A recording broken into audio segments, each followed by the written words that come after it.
여기서부터는 치매, 여기서부터는 노화 이렇게 이제 나눌 수 있는 부분이 아니고, 그러면 치매 증상 도대체 진단을 어떻게 합니까? 우리 아이가 치매인지 알고 싶어요 라고 하면은 수의사 선생님이 물어보시는 질문들이 있습니다. 들어보면서 우리 아이가 몇 가지나 해당하는지 한번 체크해 보셨으면 좋을 것 같아요. 사람은 고수독치면 좀 치매 예방을 할 수 있다고 하는데 강아지 같은 경우에도 그렇다라고 하는 얘기가 많아요. 안녕하세요 구독자 여러분, 반갑습니다. 케어펫 수의사 박정석입니다. 최 교사입니다. 오늘은 어떤 주제로 한번 이야기 해볼까요? 최근 케어펫 채널 댓글에 반려동물 치매 관련 내용이 많더라고요.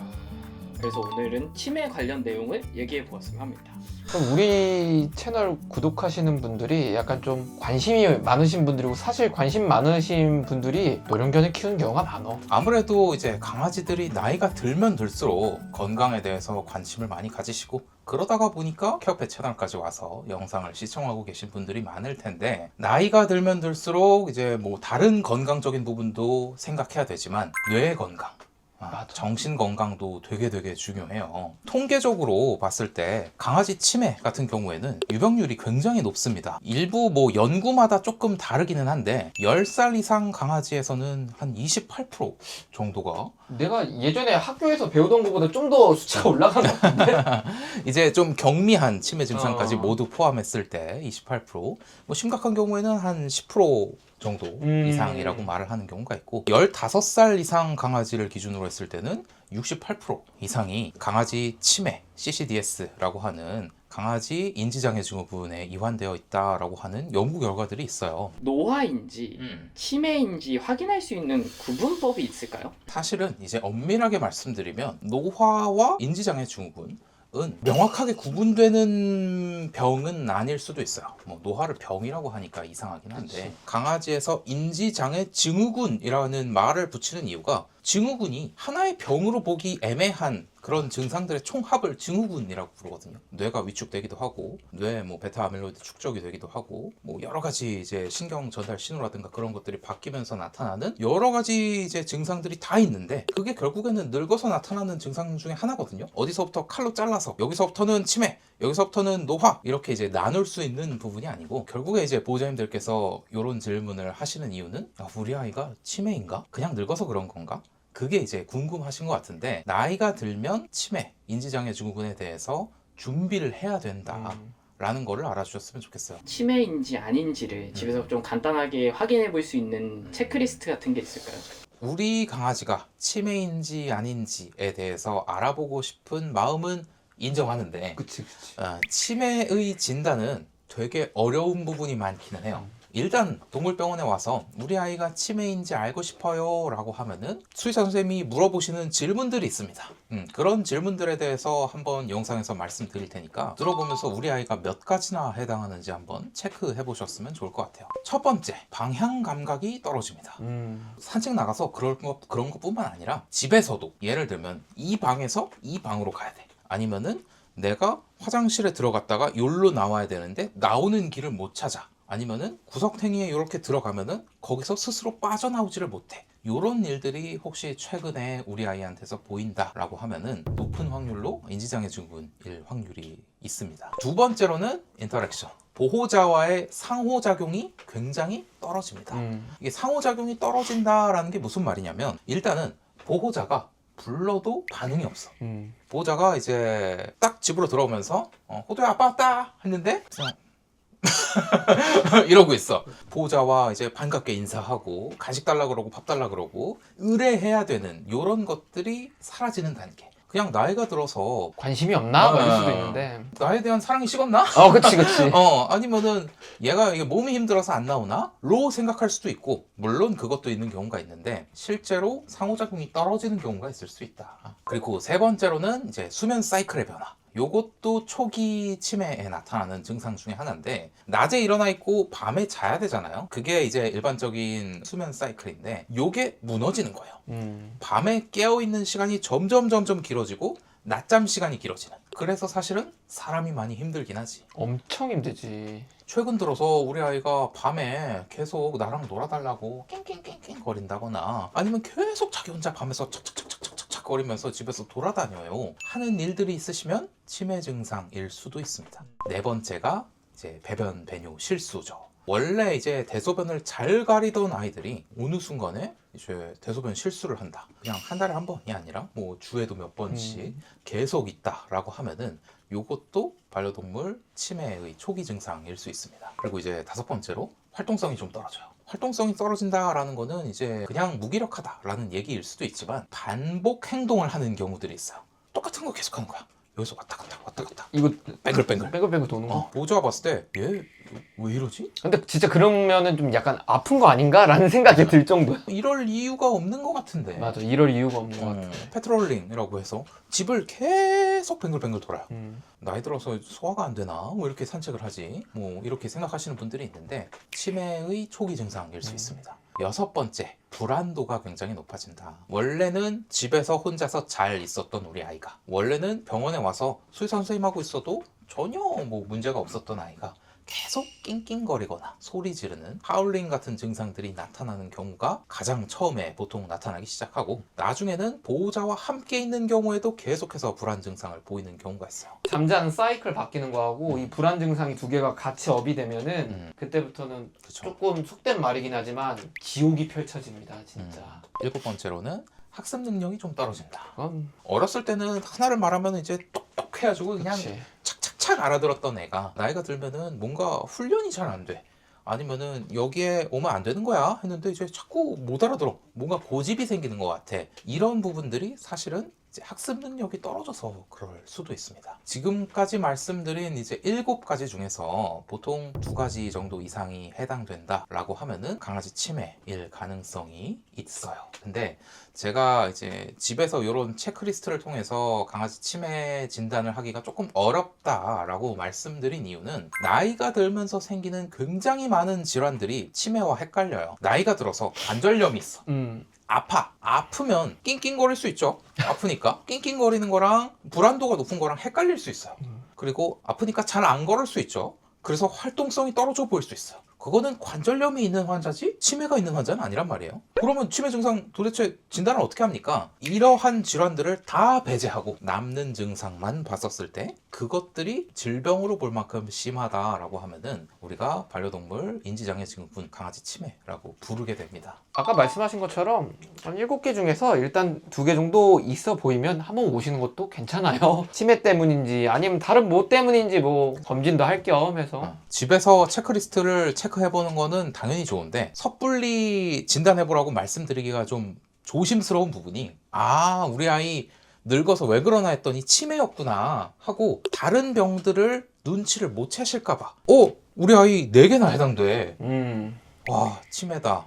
그러면은 치매 영양제 먹어야지 하고 이제 치매 영양제 정도만 먹으면서 집에서 그냥 보시는 분들이 있는데 그게 아니라 치매와 헷갈릴 수 있는 다른 병들이 있었던 경우가 있어. 치매에 많은 증상들이 다른 질병과 혼동되기도 한다. 이 부분이 오늘 영상에서 제일 중요한 부분일 것 같아요. 혹시 치매에 수의학적 근거가 있는 성분이 있을까요? 사실은 이제 첫 번째로 말씀드리고 넘어가면 치매의 치료는 눈 녹듯이 이제 씻어서 사라지는 그런 병은 아닙니다. 그래서 이제 치료라고 보기 조금 애매한 부분이 있을 것 같은데 치매에 도움이 된다, 치료에 도움이 된다라고 하는 거는 이제 크게 2가지예요. 첫 번째는 치매 진행을 늦추는 거, 최대한 그 중증 치매로 넘어가는 시기를 늦추는 거. 2번째는 현재 있는 치매 증상을 약간 조절해서 좀 생활하기 편하게 하는 거.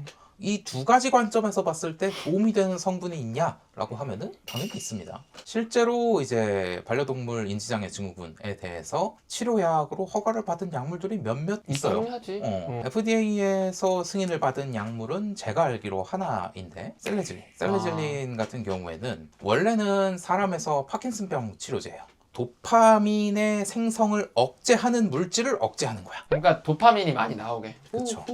셀레질린 먹으면은 뇌에서 도파민이 많이 나오고 추가적인 산화적인 스트레스를 예방해가지고 치매 진행을 늦춰줄 뿐만 아니라 증상이 일부 개선된다라고 하는 걸로 이제 FDA 승인을 받았고 꽤 오래전부터 처방을 하고 있었는데 문헌상으로는 되게 효과가 좋아. 문헌상으로는 77% 정도에서 임상 증상 개선 효과가 있었다라고 하는 논문이 있었고 셀레질린이 들어가게 되면은 일단 보통 하루에 한 번 아침에 주로 먹거든요. 아침에 주로 먹어가지고 도파민이 팡팡 터지니까 낮에 도파민이 터져가지고 잠을 잘 못 자게 하는 거야. 그래서 낮에 활동을 하고 밤에 좀 자게 하는 요런 성분 플러스 산화적인 스트레스를 좀 막아주는 요런 작용을 통해서 강아지 치매 증상을 호전시킨다라는 개념의 약인데, 셀레질린 부작용이 조금 있어요. 뭐 심한 편은 아닌데, 일단 첫 번째로 밥을 잘 안 먹는 경우가 있습니다. 근데 이제 노견에서 이게 또 치명적이야. 살짝 정신이 뜨인 것처럼 잘 돌아다니기는 하는데 밥을 잘 안 먹고 계속 돌아다니기만 해요. 이런 경우가 조금 있고, 구토 같은 거 하는 경우가 조금 있고, 과흥분하거나 좀 불안 증세를 더 보이는 경우가 있어요. 그래서 셀라질린이 조금 잘 맞는 친구들은 치매 환자들 중에서도 좀 다운되는 친구들, 많이 이제 기력이 없는 게 고민인 치매 환자들 같은 경우에는 요거 먹으면 조금 효과를 보시는 것 같습니다. 그리고 이제 두 번째로 이제 추천드릴 수 있을 만한 약물이라고 하면은 우리나라에서 얼마 전에 이제 판매가 되고 있는, 얼마 전이라고 하기엔 조금 오래됐다. 제다큐어 얘기한 거야? 제다큐어. 그렇죠.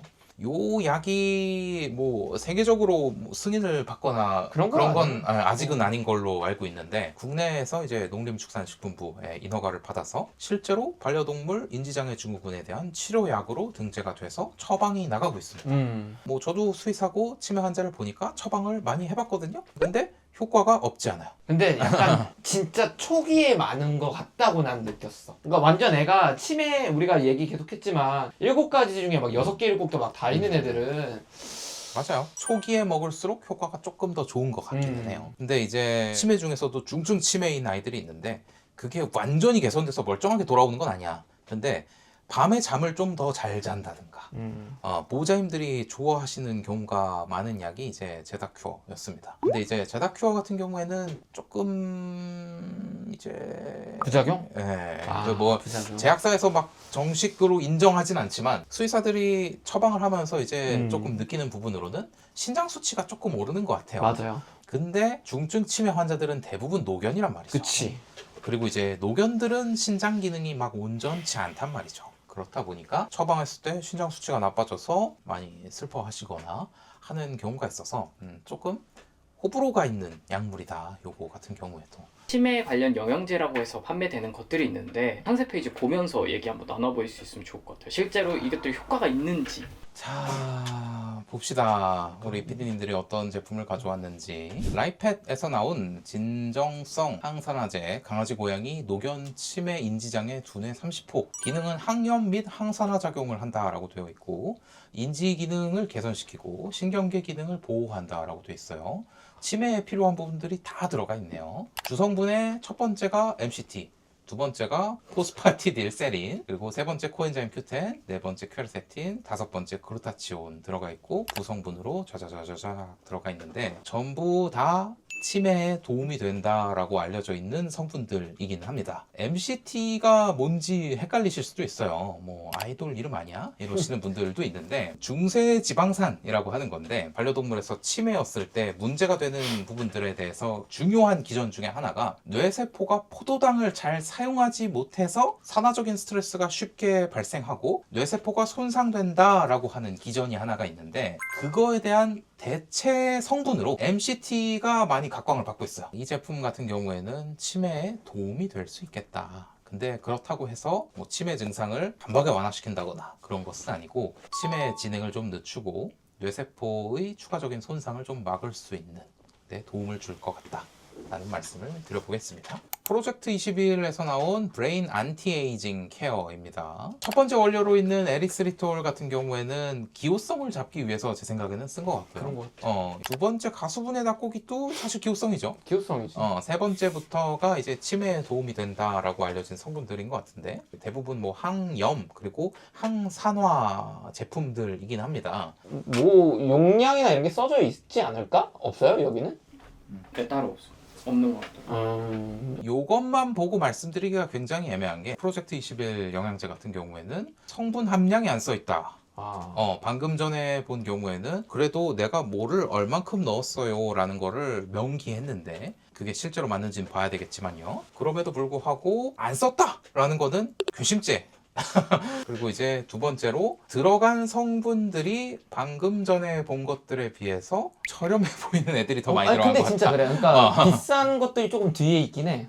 물론 이제 오메가3나 그런 것들이 나쁘다라는 게 아니에요. 아니 절대 아니지. 그건 아닌데. 근데 이제 오메가3는 어디에나 들어가 있잖아요, 요즘. 안 들어가 있는 데가 없잖아. 근데 이제 오메가3를 첫 번째로 넣으면서 이거는 브레인 안티에이징 케어다라고 하기가 조금 이제 입이 부끄러운 부분일 수 있다. From the Cell 강아지 노견 전용 관절 백내장 피부 항산화 치매 원료의 명칭에서 보통 앞에 있을수록 함량이 높은 성분들을 말을 합니다.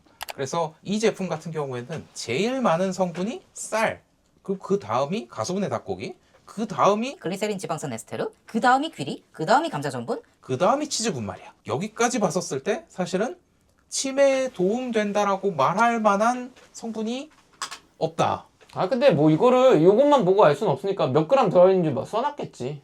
얼만큼 들어있는지 확인하셨어요? 나오네요. 오, 여기 있어요. 글루코사민 황산염 200ml 오메가3하고 오메가6의 합 110. 너무 많은 걸 하고 싶었던 것 같아. 맞아. 이제 이 친구는 이거 하나를 함으로써 치매도 챙기고 관절도 챙기고 이거 막 다 챙기고 싶었던 것 같거든요. 근데 이제 그럴 수가 없어요. 양이 이게 한정돼 있어가지고 크기가. 치매에 도움되는 성분들이 하나도 안 들어가 있냐라고 그건 하면은 아닌데. 그렇지 않아요. 그렇지 않은데 사실 타겟이 명확하고 성분 함량이 충분히 있어야 된다라고 생각을 하는데, 하나 말씀드리면, 팁을 드리자면, 우리 강아지 치매에 도움이 되는 약 그리고 이제 영양제를 꼭 먹이고 싶으실 거예요. 그런 제품을 고를 때 유효 성분량을 최대한 좀 늘려서 먹으려면 이런 간식 형태의 제품보다는 가루나 알약 형태의 제품이 좋습니다. 그리고 필건을 어떻게든 익혀보세요. 물론 이 제품을 치매 증상 개선을 위해서 먹고 계시는 분이 아니라 간식을 선택하는데, 간식인데 좀 좋은 걸로. 조금 영양 성분이 있는 간식을 선택하고 싶어 라고 해서 선택을 하시는 거면은 오케이. 그래서 난 그런 걸 보고 그냥 내 나름 말하는 건데 기능성 간식이다. 오케이. 그럼 난 상관없다는 거지. 수의사들이 아는 보통 치매 영양제다라고 하면은 액티베이트, 마그네타, 그리고 이제 클리닉스에서 나온 뭐 뉴로제닉스나, 나는 이제 뉴로제닉스는 잘 못 봤는데 나머지 두 개는 봐서 알긴 해요. 영양제라는 게 대비하는 거잖아요. 네. 그러면 어렸을 때부터 좀 저런 영양제를 먹이면 항산화 물질들을 많이 들어가면은 노화되는 것도 좀 줄어들 거고, 얘가 원래 운명적으로 가지고 있는 그 노화 사이클보다는 좀 느려질 거고, 그리고 아까 치매에서 나오는 여러 염증성 그 원인들에 대해서도 좀 더 예방은 가능하겠죠. 그래서 어렸을 때부터 먹는 게 도움이 됩니다. 수의사 입장에서도 치매가 걱정돼서 항산화제를 먹이고 싶어요 라고 하면은 아마 모든 수의사가 찬성할 겁니다. 치매 반려동물과 함께 사는 법이라든가 보호자님들의 마음가짐, 너무 마음 아프다 그거는. 이런 것들은 뭐가 있을까요? 일단 마음이 아프네요. 치매라고 하는 병은 사실 사람에서도 되게 슬픈 병인데, 제일 권장드리고 싶은 건 아이를 좀 편하게 해주셨으면 좋겠어요. 아이가 이제 요구하는 거는 보호자님과 시간을 많이 보내고 싶어 하거든요. 그래서 최대한 아이와 함께 시간을 많이 내주셨으면 좋겠습니다. 그래서 아이들이 불안해하고 보호자님 옆에 있고 싶어 하는 거는 아이의 이제 뇌 쪽 증상이기도 하지만 본능이라고도 생각하거든요.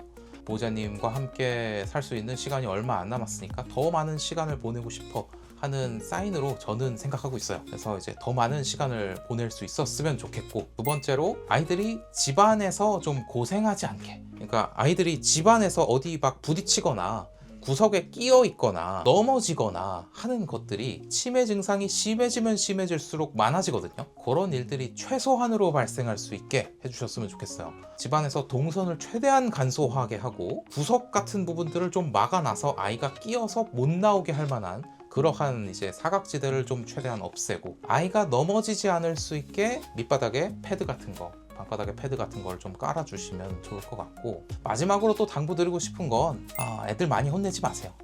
맞아. 이게 대소변 실수하고 막 낑낑거리고 밤에 잠 안 자고 그러니까 많이들 혼내시는데 애들 일부러 그러는 거 아니거든요. 많이 혼내지 마시고 사랑해 주셨으면 좋겠습니다. 강아지 인지장애 증후군, 치매에 대한 이야기 한번 해봤습니다. 반려동물 이제 20세 시대에 접어들면서 주변에 강아지 치매 환자들 아마 다들 한두 마리씩은 있을 거예요. 나이가 들면서 나타나는 자연스러운 변화 중에 하나고, 우리 아이들도 되게 물어보진 못했지만 힘들고 슬플 거라고 생각해요. 최대한 좀 사랑해줬으면 좋겠고, 반려동물 치매로 고생하고 계시는 보호자님들 계시다면 동물병원에서 진료 꼭 받아보시고 도움받을 수 있는 부분, 처방받을 수 있는 부분 안내받아서 더 건강하게 아이들과 오래오래 함께 하시기를 바라겠습니다. 이만 여기까지 인사드리겠습니다. 네. 감사합니다. 감사합니다.